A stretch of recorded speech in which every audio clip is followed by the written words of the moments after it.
I didn't complain because I felt I was there for the job. And so the relationship became more like, I have a commitment to this thing. Despite sharing a life with the legendary Bob Marley, Rita's heart carried scars that went deeper than the music. Her family has finally opened up about the reasons she never forgave him, even after decades of love and shared triumphs. From infidelity to personal betrayals, Rita's journey was filled with challenges that tested her resilience. In this video, we explore the untold truths behind their complex relationship and the emotional toll it took on Rita. Who is Rita Marley? Alpharita Rita.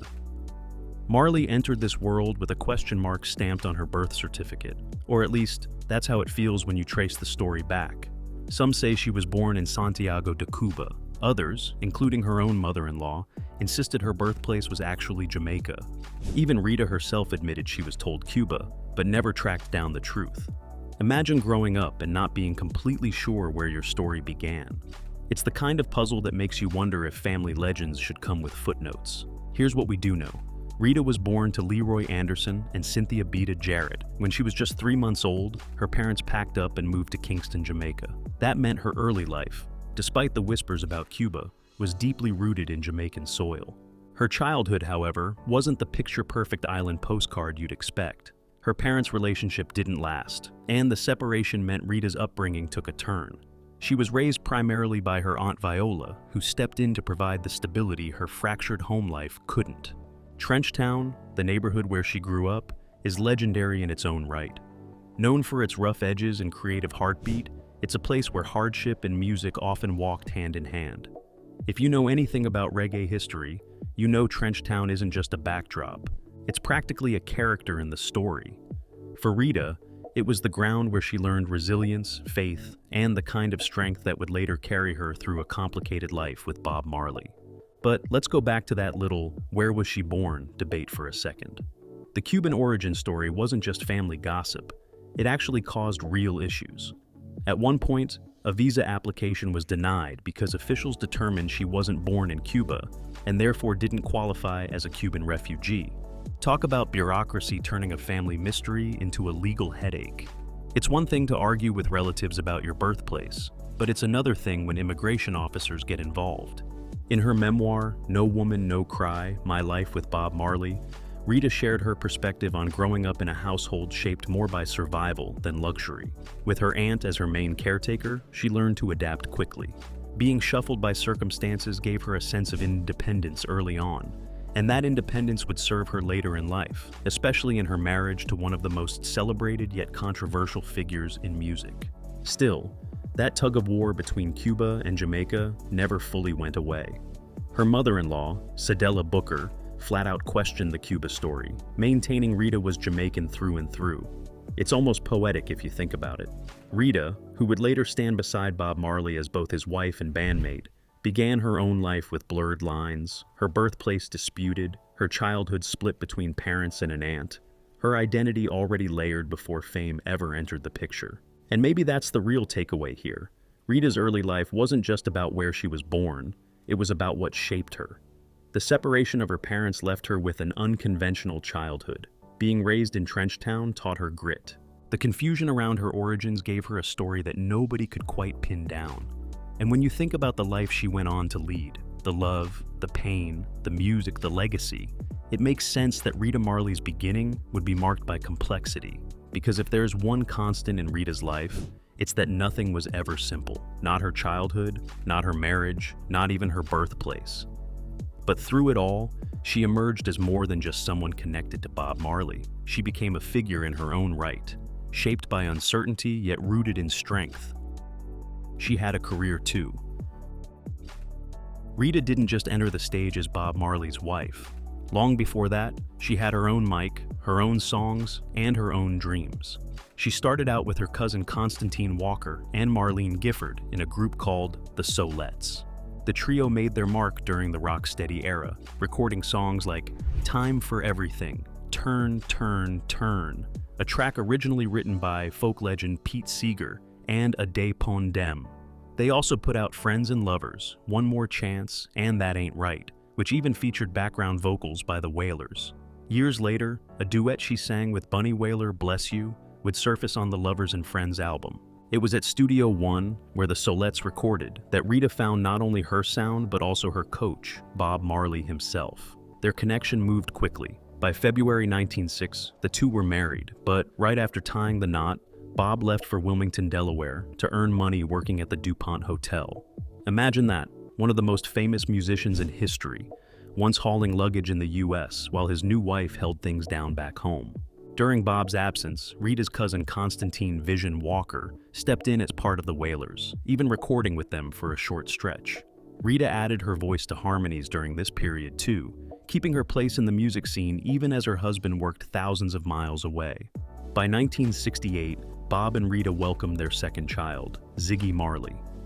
The following year, Bob returned to Delaware once more, this time pulling the night shift at a Chrysler factory. Meanwhile, Bunny Wailer rejoined the band, which meant Rita stepped back from recording with Bob for several years. She wouldn't sing alongside him again until 1974, when her role became pivotal. That year, Bob formed the I3, Rita, Marcia Griffiths, and Judy Mowat, to replace Peter Tosh and Bunny Wailer, who had left the group in 1973. With the I3, the sound of the Wailers transformed into something bigger, warmer, and internationally recognizable. Together, they recorded Natty Dread, the album that carried the timeless anthem, No Woman, No Cry. Suddenly, the world knew Rita Marley not just as Bob's partner, but as part of the harmony behind reggae's global explosion. The success continued with the 1976 album Rastaman Vibration, featuring the track Roots, Rock, Reggae. But with the fame came danger. On December 3, 1976, just 2 days before the Smile Jamaica concert, gunmen stormed the Marley home. The attack was tied to the political tensions surrounding Prime Minister Michael Manley. Rita was shot in the head but miraculously survived. Manager Don Taylor was hit in the leg, and Bob himself took a bullet that grazed his chest and arm. Despite the violence, Bob refused to be silenced. He walked onto the Kingston stage at the concert with Rita at his side, performing for the people with bandages still fresh. It was a moment that cemented their courage as much as their music. As the years went on, Rita carved out her own path. In 1981, she purchased Federal Records from Ken Corey. This wasn't just any studio, it was Jamaica's first pressing plant. Rita relocated the operation from the iconic 56 Hope Road to Marcus Garvey Drive, where it still thrives today under the name Tuff Gong. Tuff Gong has since grown into one of the largest studios in the Caribbean. It houses the island's second biggest live recording space, attracting musicians, producers, and even tourists from all corners of the globe. It stands not only as a monument to Bob's vision, but also to Rita's determination to carry the legacy forward. Rita Marley's life wasn't just about standing next to a legend. It was about building something of her own, sometimes in harmony, sometimes in the face of danger, and always with an eye on the future. From her early days in the Solettes, to taking bullets meant to silence her family, to running one of the Caribbean's most important studios, Rita proved again and again that her role in music history goes far beyond her last name.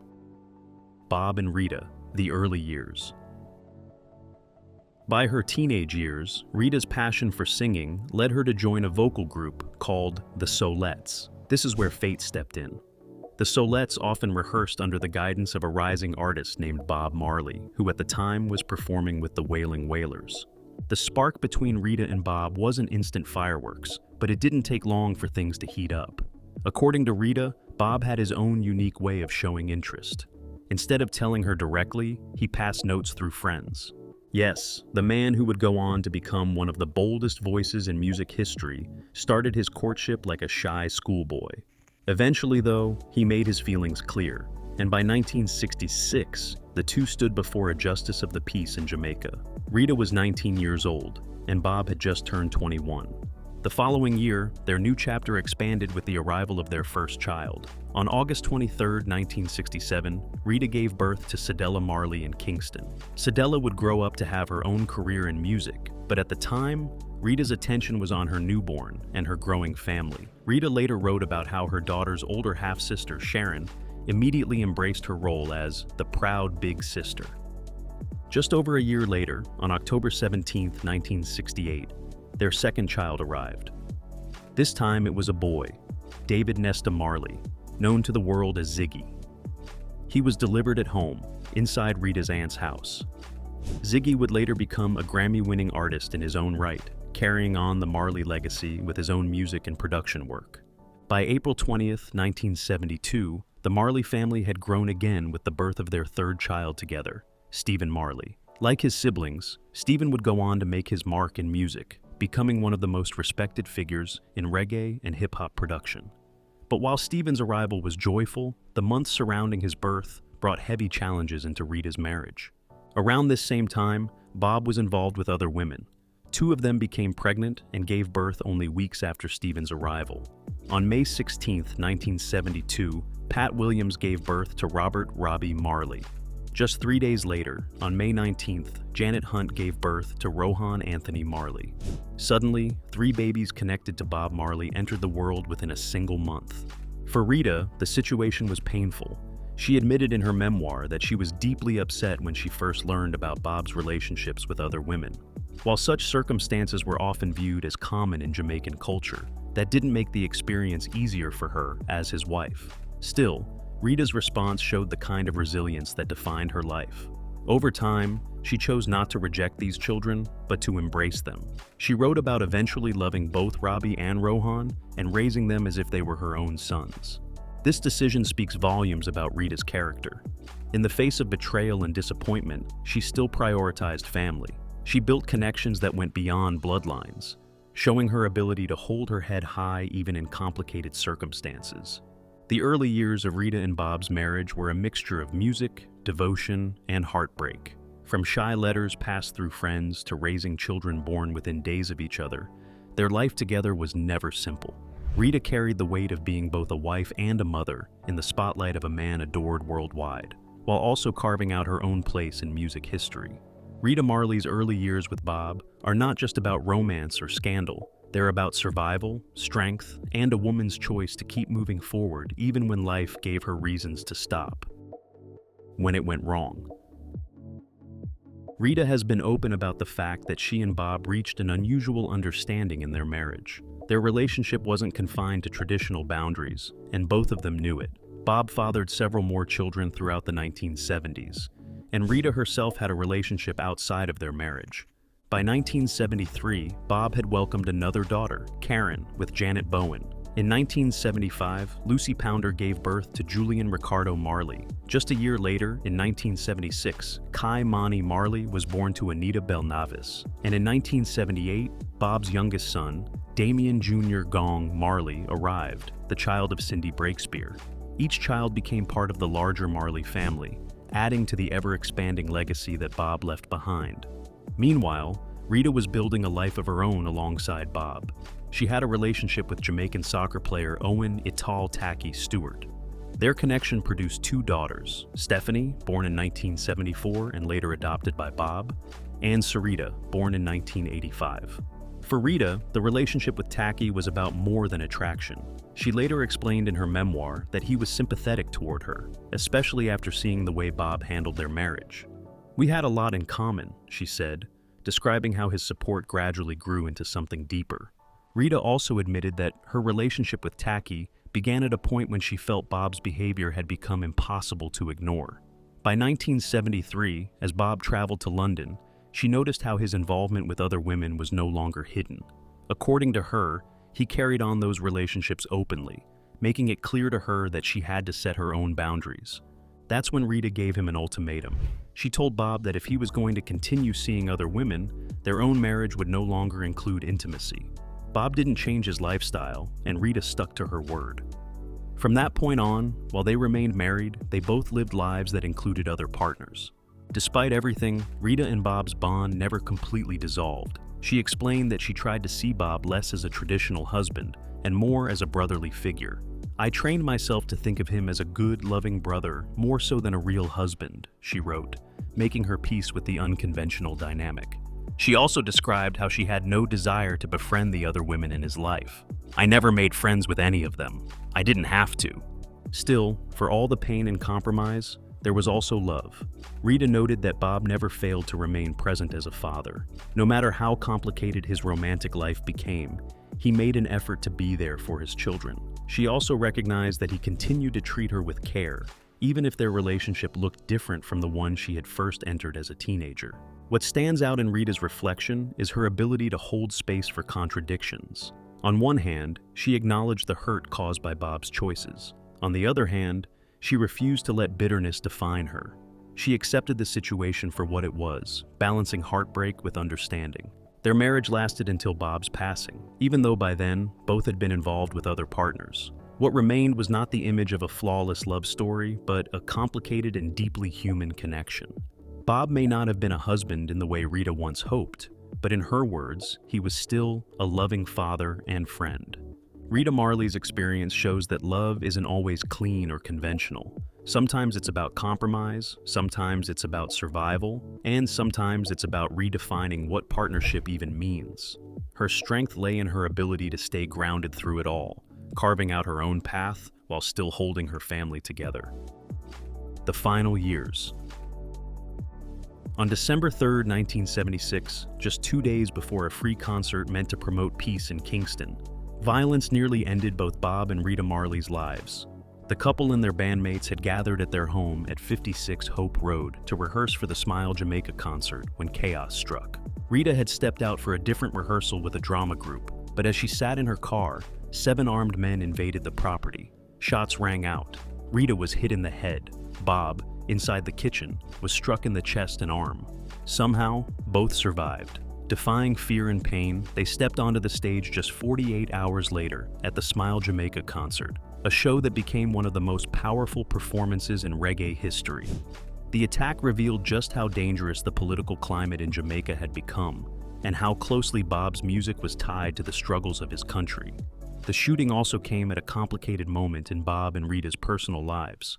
Around the same time, Cindy Breakspear, another woman connected to Bob, had been crowned Miss World. The attention surrounding that relationship added to Rita's challenges, yet she handled it with striking composure. By then, she later admitted, her marriage to Bob had shifted into something more like a friendship than a traditional union. They could speak openly about his other relationships without falling apart. As she put it, the wife and husband thing could have gone into a divorce long before. Still, Rita made it clear that Bob never let any other woman disrespect her. No matter what went on outside their marriage, she remained the central figure in his life and his household. That respect, even in such a complicated situation, was something she held on to. After the shooting, Rita and the children were moved to safer surroundings, while Bob left Jamaica entirely. He spent time in England, where Cindy was living, and during that self-imposed exile, he began creating one of his greatest works, the Exodus album. Rita eventually joined him and played her part in shaping the record, which would go on to be celebrated worldwide. Exodus wasn't just an album, it was a reflection of exile, survival, and resilience, themes Rita herself embodied after surviving the shooting. But triumph was followed by tragedy. In 1907, doctors discovered that Bob had acral lentiginous melanoma, a rare and aggressive form of skin cancer, in his toe. At first, it seemed like a small problem, but the disease spread quickly, eventually overtaking his body. For the next few years, Rita watched as the man who had once seemed unstoppable grew weaker. She later credited a German doctor, Joseph Isels, with giving Bob more time than many expected, about 6 months longer than predicted. By May of 1981, Bob's condition had worsened. He was flown to Miami so he could spend his final days surrounded by Rita and their family. On May 11th, at just 36 years old, Bob Marley passed away. For Rita, the loss was devastating. In her memoir, she described it simply but powerfully. Bob's passing was a downfall for me. He was my strength, my man, my first heart. Their marriage had not been easy, and at times it was unconventional, but the bond between them was undeniable. Even through betrayals, hardships, and near-death experiences, they stayed tied to one another until the very end. The chapter of Rita's life with Bob during the late 1970s and early 1980s was marked by survival, reinvention, and heartbreak. She endured the trauma of being shot, the strain of sharing her husband with the world, and the anguish of losing him to cancer far too young. Yet through it all, she carried on, protecting his legacy, raising their children, and continuing to perform music that carried their shared spirit forward. Rita Marley's story during this era shows that strength isn't always about standing tall without pain. Sometimes, it's about surviving the unthinkable, and still finding the courage to sing, love, and honor the memory of the man who changed music forever. A tell-all memoir. Rita Marley's memoir arrives like a personal performance. It is direct, raw, and meant to explain why she chose to put private moments into print. The book offers readers a first-person look at life beside one of the century's most famous artists, and at the costs that fame brought to family and home. Rita has said the project helped her process trauma and claim the story on her own terms. The volume reads less like a star biography and more like a family testimony. Rita lays out the events that shaped her life, from the Trenchtown stage to international tours, and she does not shy away from hard scenes. She shares the attack that nearly took their lives, the messy realities of Bob Marley's public relationships, and the strain of watching a loved one fight illness. Those moments explain part of her drive to write. Putting memories into words let her name what happened and show how it felt to live through those years. Talking with interviewers, Rita described the book as a way to work through grief and to preserve a truthful account for her children and for fans. She spoke about the cathartic nature of telling her own version of events and how she wanted future readers to meet the woman behind the music. That public conversation gave the memoir a purpose beyond gossip. It became a record of resilience and a manual for understanding how complicated love and loyalty can be when fame is involved. Another reason Rita stepped forward was to correct half-told tales. Over the years, many stories circulated about the Marleys. By writing, she offered an eyewitness perspective that a press release or a third-party review could not supply. The memoir also highlights her role as a creative partner and caretaker, not only as a spouse. By documenting her experiences, she reclaimed authorship of her life and of elements of the family legacy. Publishers marketed the book as a revealing account from the person who lived closest to the central figure, which helped bring attention to details that had been reduced in other retellings. Readers also find in the pages a map of forgiveness and limits. Rita explains how she negotiated trust, resentment, and responsibility inside a marriage that did not follow old-fashioned rules. She describes choices made to protect children and to keep the family together, even when betrayal and public pressure threatened to break them. That tone helped many critics and fans see her not as a passive figure, but as someone who acted to protect her household and her own dignity. The memoir has stirred debate, as any candid account does. Some readers praise its honesty and emotional grit. Others question memories or wish for different details. But across responses, a common thread appears. Whether you read it for inside information or for the life lesson, the book functions as a personal record. Rita wrote to explain, to remember, and to pass on a version of events that she wanted preserved for family and for the public. That motive keeps the work anchored in care rather than in spectacle. The family speaks up. When Rita Marley decided to share her story with the world, she didn't hold back. Her memoir, No Woman, No Cry: My Life with Bob Marley, arrived not just as another celebrity biography, but as an unfiltered account of love, music, sacrifice, and survival. She wrote it to set the record straight, peeling back the layers of myth surrounding the reggae legend, and offering her own perspective as the woman who lived beside him through it all. For Rita, the book was a way to claim her own identity after years of being defined solely as Bob Marley's wife. It was about showing the world that she was more than a supporting character in his story. She had her own voice, her own struggles, and her own truth. The memoir revealed the complexity of their relationship, particularly the constant pain caused by Bob's infidelity. Rita didn't shy away from the fact that being married to a global icon meant enduring heartbreak while still being expected to maintain composure in the public eye. She described the emotional toll of living with a man who was adored by millions, yet repeatedly betrayed her trust. While she acknowledged Bob's brilliance and charisma, she also exposed the darker side of their marriage, one marked by power imbalances, loneliness, and sacrifice. Writing the book allowed her to release decades of emotions she had been forced to swallow, painting an honest picture that fans weren't used to seeing. Not surprisingly, the memoir stirred up mixed reactions within the Marley family. Some relatives reportedly saw it as a necessary act of honesty, giving Rita the recognition she deserved after years of standing in Bob's shadow. Others felt the book pulled the curtain back too far, airing personal struggles that they believed should have remained private.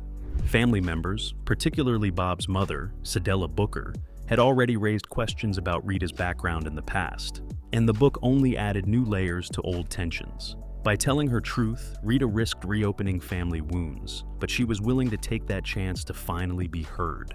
What makes her account so powerful is not just the details of her marriage, but the emotional weight behind them. Rita loved Bob deeply, there was no denying that, but she could never entirely forgive him for the repeated betrayals and the way those choices impacted her sense of self-worth. Her Catholic upbringing and her faith pushed her toward loyalty, even when it meant enduring suffering, but forgiveness in the full sense of the word was beyond her reach. She made peace with much of his behavior, but a quiet ache always lingered. In many ways, the memoir reflects this duality, her admiration for his music and cultural influence alongside the lingering resentment of a woman whose love was not equally valued.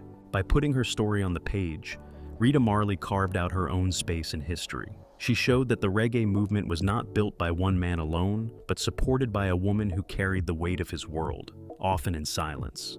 Her honesty gave fans a deeper, more human view of Bob, and at the same time, it restored her own narrative, reminding the world that she was not just a witness to history, but a force within it. Rita's book remains a bold act of truth-telling, one that captures the love and pain of her marriage while revealing why forgiveness, for her, could never be complete. Sometimes love stories aren't fairy tales. They're complicated legacies that live on long after the music fades. Rita Marley's honesty in her memoir gave the world an unfiltered glimpse into her struggles, her resilience, and the wounds that never fully healed with Bob. Her story reminds us that even in the shadow of greatness, forgiveness isn't always possible, but strength and survival still shine through. If you found this video eye-opening, make sure to like, subscribe, and share your thoughts below. Join us next time as we uncover more hidden chapters behind the legends you thought you knew.